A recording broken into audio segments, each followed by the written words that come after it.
দিনাজপুরের এক গ্রামে থাকে রহিমা। স্বামী মারা যাওয়ার পর ছেলে সোহেলকে একা মানুষ করেছে। মানুষের বাড়িতে কাজ করে, কাপড় সেলাই করে ছেলেকে ঢাকায় পড়িয়েছে। সোহেল বলে, মা তুমি চিন্তা করো না, আমি বড় হয়ে তোমাকে শহরে নিয়ে যাব, এসি রুমে রাখবো। রহিমা হাসে। প্রতি ঈদে ছেলের জন্য পিঠা বানায়, অপেক্ষা করে। ছেলে আসে না, বলে মা কাজের চাপ, পরে আসবো।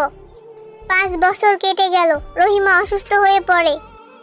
শেষ সময় গ্রামের ছেলেকে ডেকে বলে, সোহেলকে একটা চিঠি বলিস মা মরার আগে একবার দেখতে চাই। সে চিঠি পড়ে বলে, আচ্ছা সময় পেলে যাব। সময় আর হয় না। রহিমা মারা যায়। মরার আগে শুধু বিড়বিড় করে, সোহেল। জানা যায় গ্রামের সবাই আসে, সোহেল আসে না। মাটি দেওয়ার সময় সোহেলের ছোটবেলার বন্ধু একটা বক্স দেয়, বলে মা মরার আগে এটা তোর জন্য রেখে গেছে।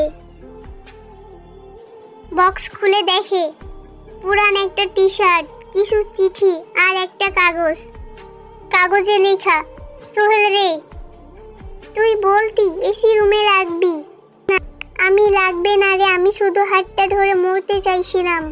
তুই ব্যস্ত, আমি বুঝি। ভালো থাকিস বাবা, তোর মা। সোহেল সেদিন অফিস ছুটি নিয়ে কবরে গেল, কিন্তু মা তো আর ফিরবে না। সময় থাকতে মা বাবাকে সময় দাও, একদিন শুধু আফসোস থাকবে, আর কিছু না।